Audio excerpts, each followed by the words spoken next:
Boa noite a todos. Começamos hoje o estudo do capítulo 46 do livro do Gênesis. Depois que José se dá a conhecer aos seus irmãos, a comoção é grande. Ele pede que todos eles voltem, mas agora a ordem o pedido é que tragam o seu pai com tudo aquilo que ele tem. Na verdade, as coisas que ele adquiriu, o próprio José recomenda, precisamente falando, não é nem José, é o faraó, que deixem tudo para lá, porque ele vai ter absolutamente tudo o que ele precisar para viver confortavelmente no Egito. Cito o versículo 20 do capítulo anterior: não façais caso do que tereis de deixar, porque o que há de melhor em todo o Egito é vosso. Ou seja, deixem tudo para lá, venham embora. Para facilitar o translado, o faraó disponibiliza, digamos assim, toda uma logística, toda uma estrutura de carros, também de mantimentos, não é? Comida em abundância para transladar o velho Jacó e todos os seus escravos, todos os seus filhos, para viverem definitivamente no Egito. O velho Jacó reluta, mas acaba cedendo e decide partir. É curioso que ele vive muitos anos na terra que o Senhor Deus prometeu dar a Abraão, a Isaac, a ele, a sua descendência. E agora, sair da terra prometida para viver no Egito? Quem foi que convenceu Jacó a isso? O próprio Deus. Nesse capítulo que vamos estudar agora, nós temos a última aparição de Deus, a última manifestação sobrenatural do Senhor a um patriarca. A próxima vai ser o episódio da sarça ardente, quando Deus vai se revelar a Moisés numa árvore pegando fogo sem se consumir. Mas essa visão que a gente vai ler e comentar agora no capítulo 46 é a última das muitas aparições do Senhor Deus aos patriarcas, Abraão, Isaac, Jacó. Muito bem, esse capítulo 46 é um capítulo que, segundo os estudiosos, tem as seguintes mãos: a fonte javista, a fonte eloísta, mas, sobretudo, a fonte sacerdotal. Se vocês derem uma olhada nos versículos de 1 a 4, nós temos aqui um texto que é javista. Por que sabemos que é javista? Porque aparece o patriarca, o pai dos 12 filhos, das 12 tribos de Israel, dos que seriam futuramente os patriarcas das 12 tribos de Israel, chamado de Israel. E vejam, de 1 a 4 e de 28 a 34. De 28 a 34. Reparem, porém, que a partir do versículo 5, Israel não é mais chamado de Israel, mas de Jacó. Nesse capítulo, então, nós temos versículos onde o patriarca é chamado de Israel. Já outros versículos, o patriarca é chamado de Jacó. Isso é um indício de que aqui temos várias mãos. Bem, depois dessa introdução, prestem bem atenção que o velho Jacó, o velho Israel, aceita partir para viver no Egito e vai ficar lá para sempre. Muito bem, e aqui vai começar, ou seja, quando eles entrarem no Egito, vai começar uma parte muito importante da história de Israel. O período de permanência no Egito, que quase todo ele vai ser marcado por grande sofrimento. 2 versículos a gente vai comparar agora. O primeiro, uma promessa do Senhor Deus a Abraão, lá atrás, no capítulo 15, e ele já adverte que Israel vai passar a grande maioria desse tempo sofrendo, escrava, oprimida, a sua nação. E vamos comparar com Êxodo capítulo 12, versículo 40. Muito bem. Então, vamos a Gênesis capítulo 15, versículo 13. O Senhor aparece a Abraão e diz, vamos ler juntos? O Senhor disse-lhe, sabe que teus descendentes habitarão como peregrinos uma terra que não é sua, e que nessa terra eles serão escravizados e oprimidos durante 400 anos. Prestem atenção no número de anos, 400. Oprimidos e escravizados. Vamos agora a Êxodo capítulo 12, versículo 40, leiamos em voz alta. A permanência dos israelitas no Egito durara 430 anos. Vejam, agora vamos raciocinar. Se Deus disse a Abraão que Israel passaria 400 anos escravizado, oprimido, e o livro do Êxodo diz que a permanência deles foi de 430 anos, quantos anos de felicidade, quantos anos de rara alegria, quantos anos de liberdade verdadeiramente eles tiveram no Egito? 30 anos. 30 anos. Daí vocês vão entender no início do livro do Êxodo, e surgiu um faraó que não conhecia José. Isso aconteceu 30 anos depois do que nós vamos estudar agora. Aliás, a rivalidade, a rixa, já começa nesse capítulo. Nesse capítulo, por favor, Gênesis capítulo 46, as duas últimas palavras desse capítulo já indicam uma rivalidade silenciosa que não pode ser declarada porque ninguém estava doido. Afinal de contas, José é a maior autoridade do Egito depois do faraó. Quem é doido dizer para ele que os egípcios não gostam dos pastores? Lembram também quando José deu um banquete e os hebreus, irmãos de José, ficaram num canto e os egípcios ficaram em outro? Porque eles não comiam com os hebreus, tinham aversão aos hebreus. Mas José era hebreu e era a segunda maior autoridade do Egito. Todo mundo então pelo menos engolia forçado. Então percebam aí o que está por trás da mentalidade desse faraó 30 anos depois da entrada dos hebreus nesse capítulo. Ou seja, chegou Jacó e chegaram os seus filhos, os seus escravos, suas filhas, seus netos, etc. Isso para vocês entenderem o livro do Êxodo.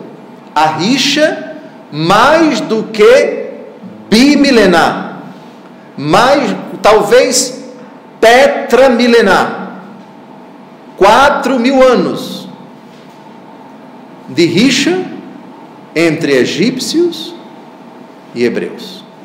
Versículo 1. Israel partiu com tudo o que lhe pertencia. Chegou a Bersabeia, onde ofereceu sacrifícios ao Deus do seu pai Isaque. Muito bem. Já vimos que de Hebrom a Bersabeia, onde Deus apareceu a Abraão, no capítulo 21, versículo 33, não é o momento de voltarmos a esse texto, é 26 quilômetros. Isaque também nutria pela cidade de Bersabeia, uma grande devoção. Deus se revelou a ele. Isso se encontra no capítulo 26, de 23 a 24, que nós já estudamos. Ofereceu sacrifícios ao Deus de seu pai Isaque. Versículo 2. Em uma visão noturna, Deus disse-lhe: Jacó, Jacó, eis-me aqui, respondeu ele. Ele já parte convicto de que deve ir para o Egito, porque vai rever 26 anos depois, o seu querido filho, da sua amada Raquel, é José, irmão de Benjamim. Os dois que foram gerados por Raquel, a grande paixão da vida do agora já velho, idoso Jacó. E Deus vai aparecer em sonho aí, nesse mesmo lugar, em Bersabeia, para corroborar, para convencê-lo de que a decisão que ele tomou ao partir é a correta, que ele não receie partir, porque um dia ele vai voltar. Mas vai voltar como? O próprio Deus diz que ele vai ser sepultado pelo seu filho. José quem vai enterrar Jacó.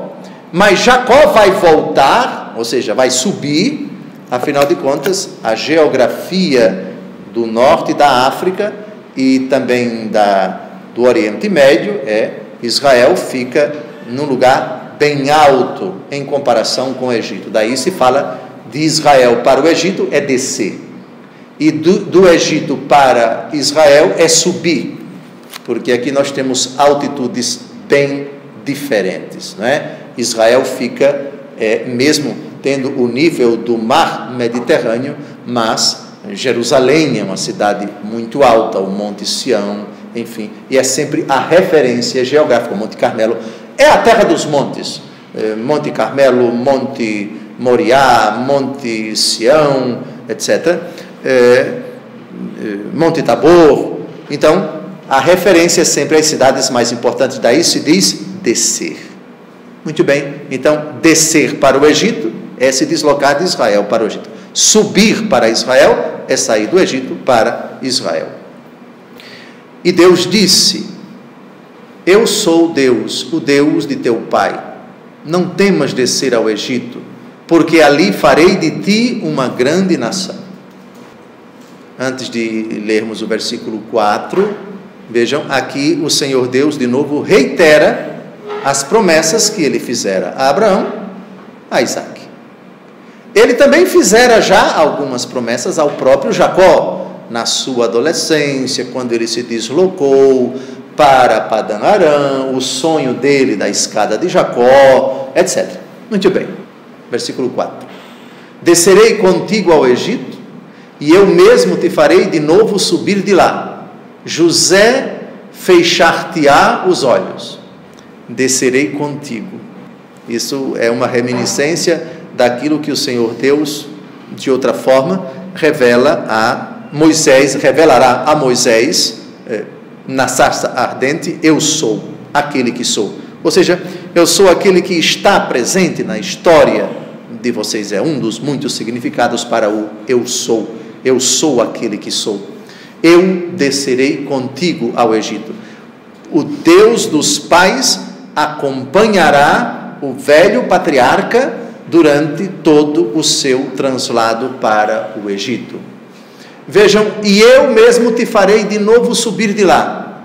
Não é que farei de novo subir de lá. Aqui é uma linguagem figurada para dizer, sua pessoa desce para o Egito, mas você, José, fechar-te-á os olhos, já é um prelúdio da morte dele, e de fato Jacó vai morrer no Egito. Então, eu mesmo te farei de novo subir de lá, ou seja, tua descendência vai subir de lá, vai sair de lá um dia. Êxodo 13, 19. Leiamos juntos. Moisés levou consigo os ossos de José, porque este fizera os filhos de Israel jurarem: quando Deus vos visitar, levareis daqui os meus ossos convosco. É uma das raras exumações, digamos assim, de ossos. Você abre o túmulo para tirar os ossos e transladá-los. Aqui é um dos muitos fundamentos para a conservação de relíquias.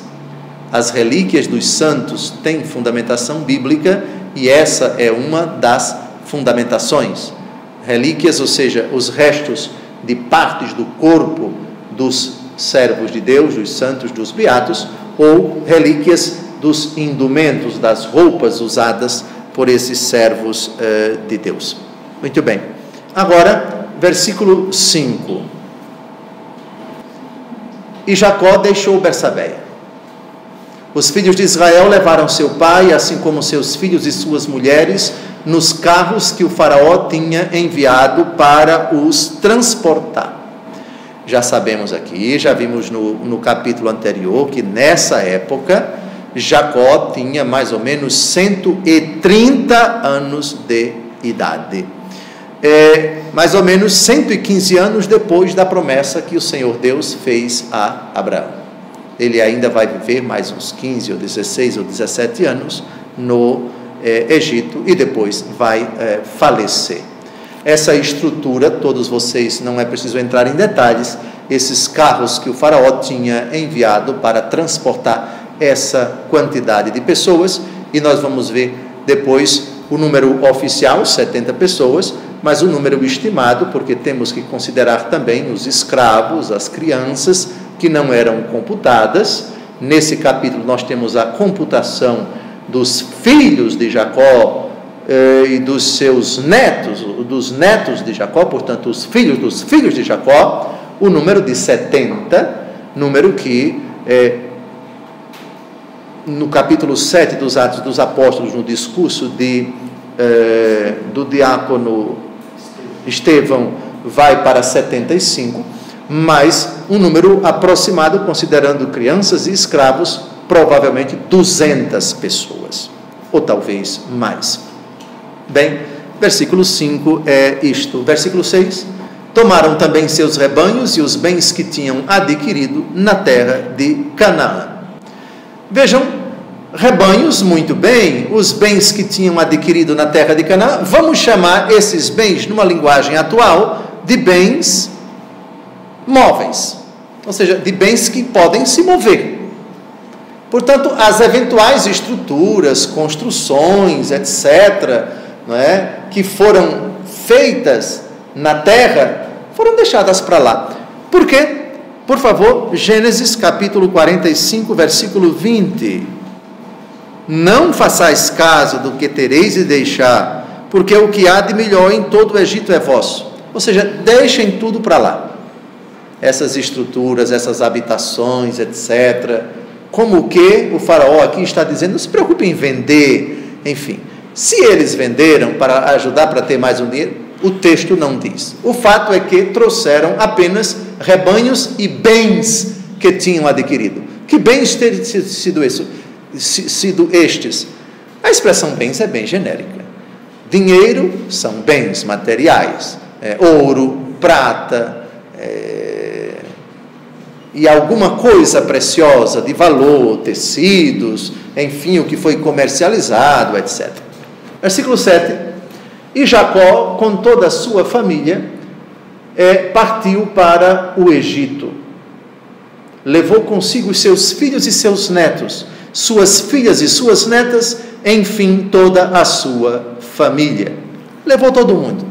Repare que aqui não aparecem os escravos, mas é óbvio, por suposto que os escravos estão incluídos, mas eles não são citados.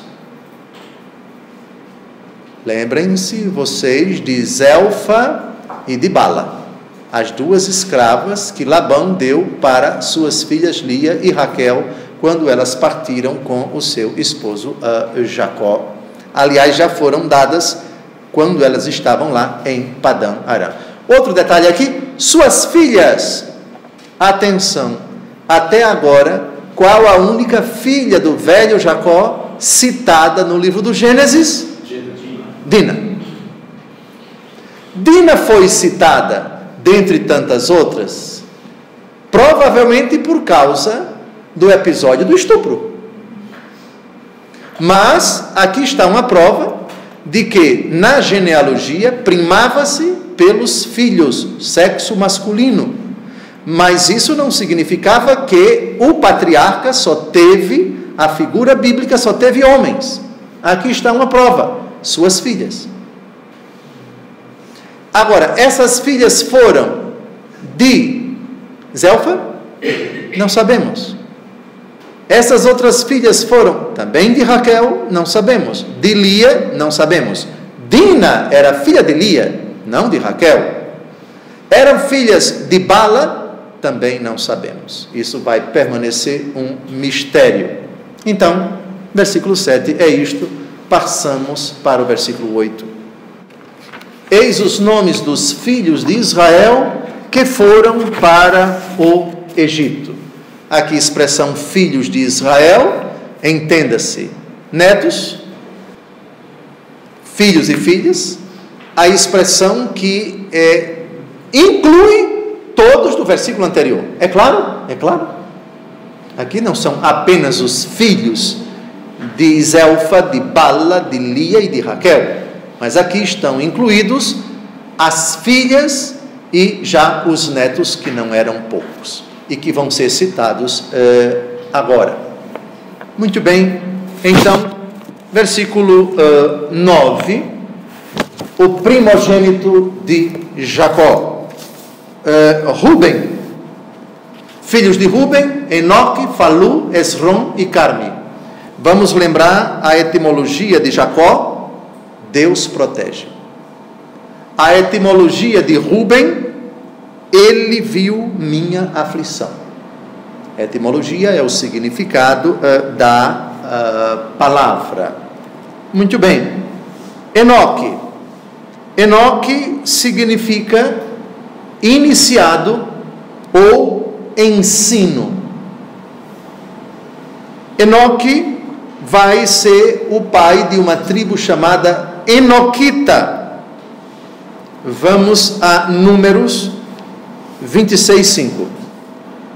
Aliás, nesse capítulo 26 do livro dos Números, nós temos aqui os nomes das tribos desses meninos todos. Então, você já imagina, porque não vamos voltar para esse capítulo 26, como se chama a tribo de Enoque? Enoquitas. Da tribo de Falu? Faluitas. Da tribo de Esrom? Esronitas. Da tribo de Carmi? Carmitas. E assim por diante. Está claro? Então, não vamos voltar ao capítulo 26, porque o capítulo 26 é, de certa forma, uma duplicação, uma repetição do capítulo 46, só que citando as tribos desses meninos, desses netos de Jacó. Tá certo? Tá certo? Tá bom assim? Então, vocês depois, para saber os nomes das tribos dos netos de Jacó, venham para o capítulo 26 dos Números. Está claro? Muito bem. Então, Enoque significa iniciado ou ensino. Falu significa distinguido. Faluitas. Esrom significa cercado ou murado. De novo, caríssimos internautas, caríssimos alunos, caríssimos filhos, não é muito da nossa mentalidade ocidental e moderna dar nomes a pessoas com um significado tão insólito. Não, fulano agora vai se chamar cercado, ou então distinguido. Geralmente, na nossa mentalidade, a gente escolhe nomes para homenagear uma pessoa, mas naquele tempo se dava nome por uma condição emocional. Deus viu minha aflição, Deus enxugou minha lágrima, ou então uma planta, ou então uma condição geográfica, e assim por diante. É a mentalidade que não é a nossa, mas era aquela mentalidade. Então, aqui nesse capítulo eu vou citar muitas, todas essas palavras, esses nomes de pessoas com a sua etimologia, e não riam, por favor, mas é a própria mentalidade daquele tempo. Então, Falu, distinguido. Esrom, cercado ou murado. Carmi significa em hebraico frutífero, aquele que dá frutos. Lembram de Carmelo? O Monte Carmelo é o monte que tem muitos frutos. Interessante a etimologia de Carmo, carmelita, que mora no Carmelo, Carmelo, e assim por diante. Carme, frutífero. Versículo 10. Os filhos de Simeão. Simeão, outro filho de Jacó. Jamuel, Jamin, Aode, Jaquim, Soar e Saul, filho da Cananeia. Simeão significa, já sabemos, ele ouviu, ou Deus ouviu. Jamuel significa dia de Deus. Dia de Deus. Jamin, mão direita ou lado direito. Depois Aode. Aode significa em hebraico unidade. Jaquim, não Joaquim, nem Joaquim, mas Jaquim. Em hebraico, ele estabelecerá. Ou seja, Deus estabelecerá. Depois, Soar. Soar significa pequeno em hebraico. E Saul. Saul, no hebraico, significa pedido. Bem, versículo 10. Versículo 11. Os filhos de Levi, Gerson, Gaate e Merari. Levi é um dos filhos de Jacó. Vai ser o patriarca dos levitas, a tribo que, quando Israel tomar posse da terra prometida, vai se tornar a tribo sacerdotal. Todos os machos da tribo de Levi serão sacerdotes, os levitas. Muito bem, o que significa Levi? Já vimos, ele se unirá. Levi. Gerson, versículo 11, é um nome de origem não hebraica. O seu sentido é desconhecido, mas parece que esse termo tem relação com os verbos hebraicos, o verbo hebraico expulsar ou o substantivo fugitivo. É a etimologia de Gerson. Gat ou Kat significa assembleia. Kat, assembleia. Daí vem eclesia. Kat, eclesia. Eclesia em grego é congregação, reunião, igreja. Eclésia, eclesia. Merari significa amargo ou triste. Não riam, eu pedi para vocês não rirem. De fato, é uma etimologia um pouco insólita. Você passar a vida inteira sendo chamado de amargo ou sendo chamado de triste. Mas essa era a mentalidade daquele tempo, que muitas vezes denota, traduz uma condição psicológica, um estado emocional de uma pessoa ou de outra, algo pontual, circunstancial. Versículo 12. Os filhos de Judá, Onã, Sela, Fares e Zara. E Onã, porém, morreram em Canaã. Vocês lembram que se casou com quem? E cometeu um pecado e por isso morreu? Tamar. Depois, Onã, que devia se casar com ela, se casou, mas para não dar a descendência para o irmão que morrera, porque se o filho nascesse da união dele, que é o segundo, com Tamar, o filho seria de e ele ejaculava fora do órgão genital de sua esposa, e por causa disso morreu. Lembram da história de Onã? Daí se fala de onanismo. Muito bem. Judá, o que significa a palavra Judá? Eu darei glória.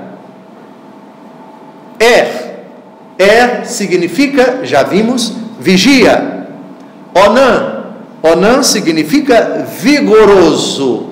Tudo isso em hebraico. Bem, versículo 13. Os filhos de Isacar, Tola, Fua, Jó e Semron. Isacar, já vimos, significa tomado em penhor. Já vimos a etimologia dos 12 filhos de Israel, só estamos recordando. Agora vamos para os filhos deles. Muito bem. Tola significa carmesim. É uma resina, é uma planta. Fua. Fua significa em hebraico boca, ou então do verbo soprar, terceira pessoa do singular presente do indicativo, do verbo soprar. Boca, boca, sopro. Jó, também chamado em outras traduções de Jassub, significa em hebraico retorno, mas segundo outros significa aquele que é odiado. Se essa segunda etimologia foi verdadeira, devia ser uma pessoa extremamente odiada. E Semron, Semron em hebraico é vigia ou guarda. Versículo 14, os filhos de Zabulon, Sared, Elon e Jaelel. Zabulon, já vimos, quando da narrativa do seu nascimento, significa ele me honrará. Sared significa escape ou então livramento. Elon significa forte ou outra tradução carvalho. E Jaelel significa Deus aflige, ou seja, Deus impõe um sofrimento. Versículo 15. São estes os filhos que Lia deu a Jacó em Padã Arã, assim como sua filha Dina. Total de seus filhos e filhas, 33 pessoas. Então, vejam, aqui, até aqui, os filhos de Lia, com os seus netos, somando com Dina. Vão somando, porque precisamos chegar a 70. Até aqui, quantos? 33. Versículo 16. Os filhos de Gade, Sefion, Agi, Suni, Ezebon, Eri, Arodi e Areli. Gade, nós já sabemos o que significa boa sorte. Depois, Sefion significa cuidadoso, ou serpente, ou escuro. Agi significa festivo. Suni significa afortunado. Ezebon significa esplendor.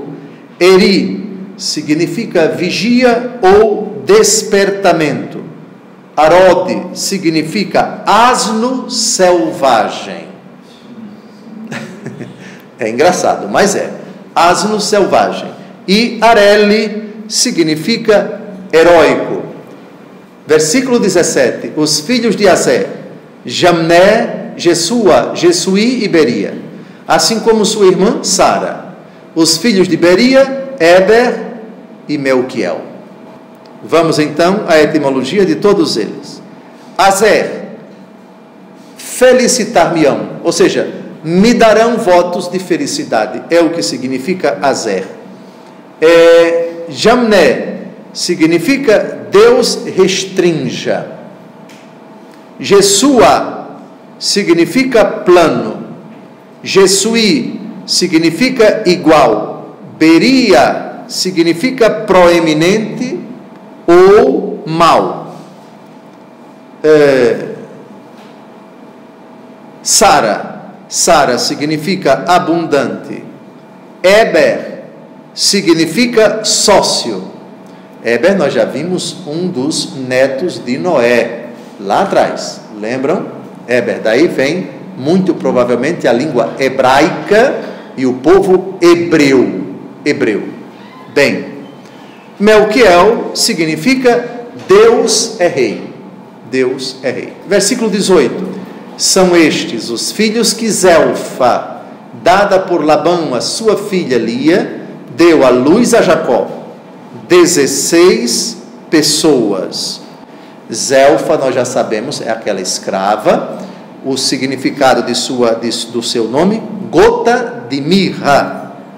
E Labão significa, nós já vimos, branco ou então glorioso.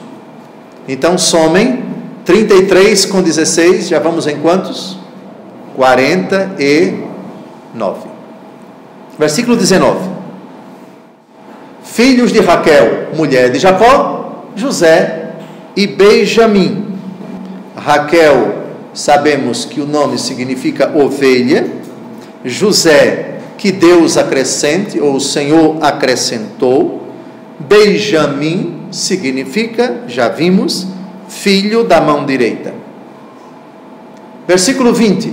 No Egito, José tivera de Azenete, filha de Potifar, sacerdote de On, Manassés e Efraim. Esse episódio realmente aconteceu quando o faraó nomeou José como sua maior autoridade no Egito, deu logo uma mulher para ele, e essa mulher foi filha do sacerdote On, filha de Potifar. Potifar, sacerdote de On.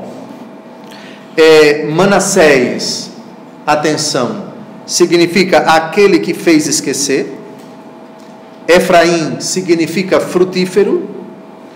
Azenete, que é a esposa de José, significa dedicada a Neite, Neite com T, deusa egípcia. E Potifar, o pai dela. Potifar, nós sabemos, já vimos porque é o mesmo nome daquele oficial do faraó que comprou José aos seus irmãos e o levou para o Egito, em cuja casa José ficou até ser assediado pela esposa e ter sido preso. Potifar, aquele a quem Ra deu. Ra é outro deus egípcio. Versículo 21. Os filhos de Benjamim: Bela, Bocó, Asbel, Gera, Naamã, Equi, Ros, Mofim, Ofim e Arede. Vamos então ao significado de todos eles. Bela significa devorado ou destruição. Estamos no versículo 21. Bocó significa primogênito ou então jovem. Asbel significa homem de Baal. Baal é um deus fenício. Curioso. Gera significa peregrino. Naamã, em hebraico, significa deleite. Equi significa unidade ou então fraternal. Ros significa cabeça e significa também chefe. Mofim significa ondas. Ofim significa homem da costa, costa marítima, evidentemente. Arede significa fugitivo. Versículo 22. São estes os filhos que Raquel deu a Jacó, total 14 pessoas. Então, 33 com 16 e com 14. Somem. Muito bem, vamos chegar a 70 daqui a pouco. Muito bem. Vejam os filhos que Raquel deu a Jacó. Vejam que aqui a expressão filhos, Raquel só deu na verdade 2, mas aqui filhos, pelo contexto, tem um sentido mais amplo, um sentido de dependentes. Está claro? Avancemos. Versículo 23. Filho de Dan, o Sim. Aliás, curioso, qual foi a tribo que nós já vimos aqui, que Moisés precisou pedir a Deus que rezasse para que a sua tribo aumentasse e crescesse? Uma tribo que, curiosamente, não cresceu. Dan. Quem lembra qual foi a tribo que os cristãos tiraram da lista das 12 tribos de Israel no livro do Apocalipse, capítulo 7? Exatamente Dan. Vejam, o Sim. Dan só teve um filho, o Sim. Versículo 23. Dan significa fez-me justiça. Deus, evidentemente. O Sim significa apressados. Versículo 24. Filhos de Neftali: Jacié, Guni, Jessé e Salém. Versículo 24. Neftali, já vimos, significa eu lutei. Jacié, Deus confere. Gune, protegido, Geser significa formação, e Salém, todo mundo já sabe, Jerusalém, Shalom, Shalom significa paz. Também outro significado para Salém é recompensa. Versículo 25. São estes os filhos que Bala, dada por Labão a sua filha Raquel, deu à luz a Jacó. Total, 7 pessoas.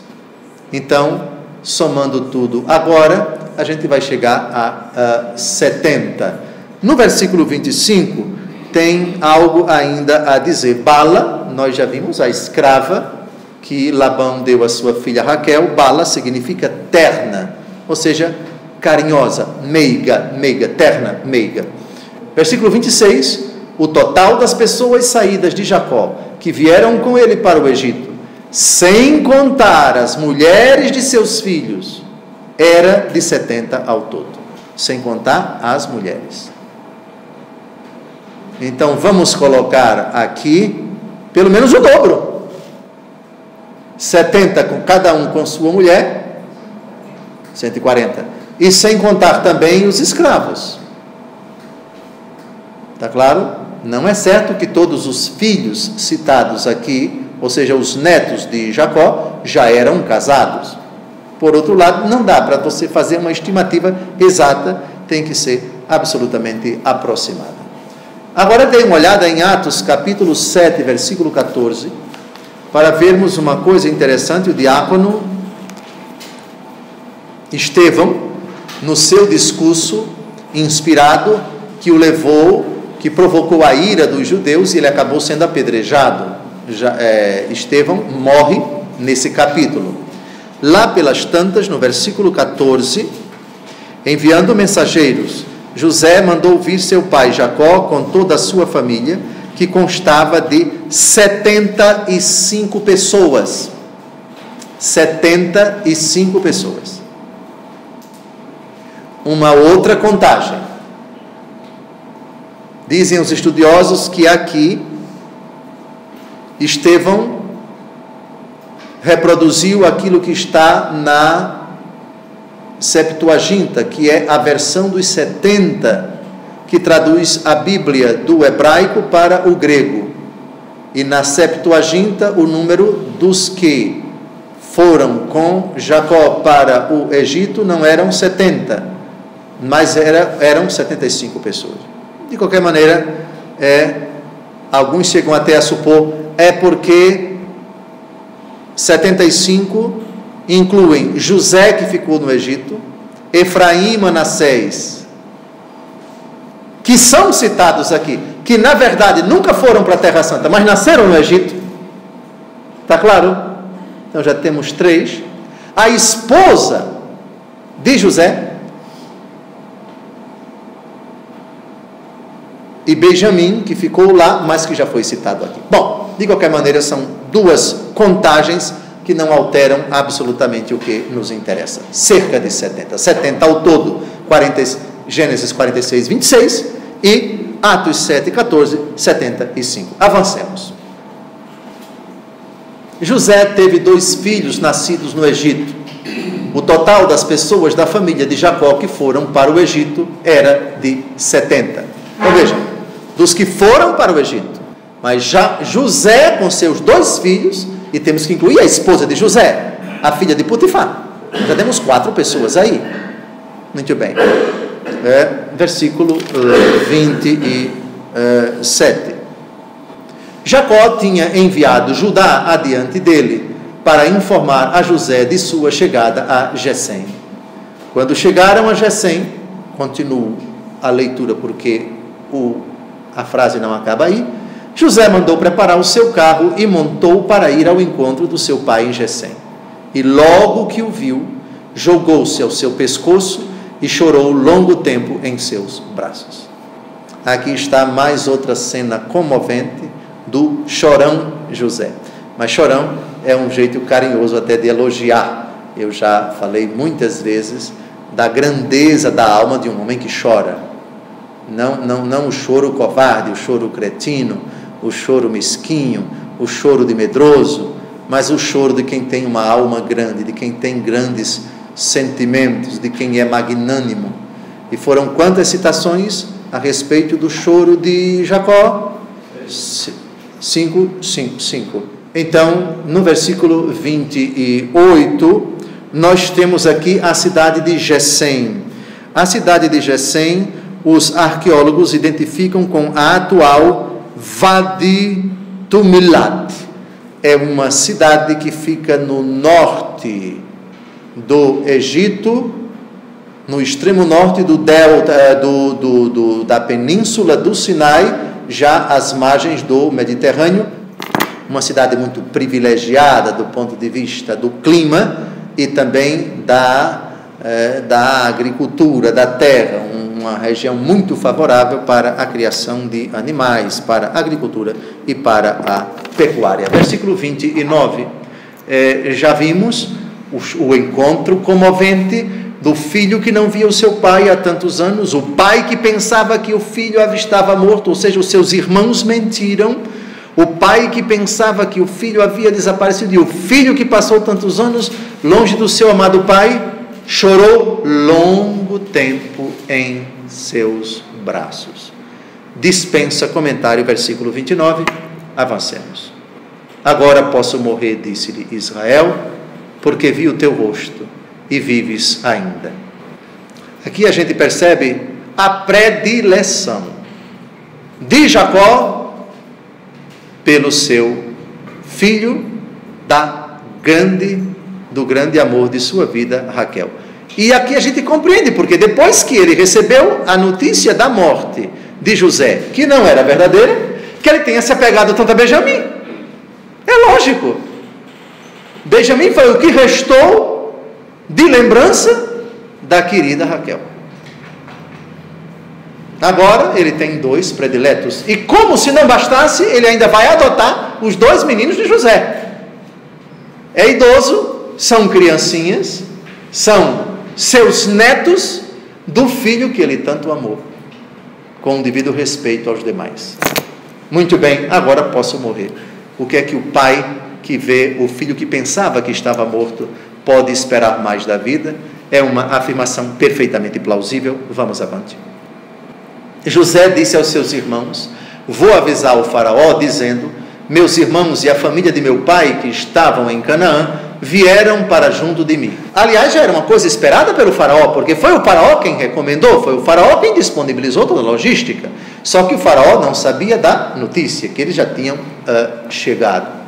Os homens são pastores, criadores de animais, e trouxeram suas ovelhas e seus bois com tudo que lhes pertence. Prestem bem atenção no versículo 32, porque aqui eles trazem ovelhas e trazem bois. Os egípcios não suportam pastores. Veja o último versículo 34. Veja o versículo 34. Vejam lá. Os egípcios têm aversão aos pastores. Então é para dizer ao faraó que eles vão criar gado. Se bem que eles trouxeram ovelhas. Mas não trouxeram apenas ovelhas, trouxeram bois também. Vejam o versículo 32. Os rebanhos, não era um rebanho de Jacó, eram rebanhos. Rebanhos de ovelhas e rebanhos de bois. Só que os egípcios não suportavam rebanhos de ovelhas. Portanto, não suportavam pastores. Não se diz pastor aquele que cuida de gado. Se diz pastor aquele que cuida de ovelhas e de bodes, de cabritos, enfim. Está claro? Vejam aí já a sugestão de José para que eles digam, quando forem indagados pelo faraó, o que é que eles são, qual é a sua profissão. Vou avisar o faraó dizendo: meus irmãos e a família do meu pai que estavam em Canaã vieram para junto de mim. Os homens são pastores, criadores de animais, expressão genérica, e trouxeram suas ovelhas e seus bois com tudo que lhes pertence. Quando o faraó mandar chamar-vos e vos perguntar qual é a vossa profissão, responder-lhe-eis: teus servos foram sempre criadores de animais, desde sua juventude até o presente, e nossos pais também. Ou seja, vocês não vão mentir, mas não precisam dizer que é pastores, vão dizer que são criadores de animais. expressão genérica que inclui também os bois. Desse modo, podereis ficar na terra de Gesem, porque os egípcios têm aversão aos pastores. E assim, eu penso que quanto aos comentários, nós chegamos ao final desse capítulo. O capítulo 47 vai dar continuação à saga dos hebreus em terras egípcias. Tudo ainda são maravilhas, tudo ainda é absoluta felicidade. Jacó, o idoso patriarca, está vivo, vão desfrutar da alegria. Mais para frente, o ocaso da vida de Jacó no capítulo 49, a bênção de Jacó para todos os seus filhos, sua morte, e aí se fecha esse ciclo da vida de José, que também vai falecer, e assim termina-se o livro do Gênesis e se inicia o livro do Êxodo. Uma semana abençoada a todos. No próximo sábado, se Deus quiser, estaremos aqui. Boa noite, bom domingo, boa semana.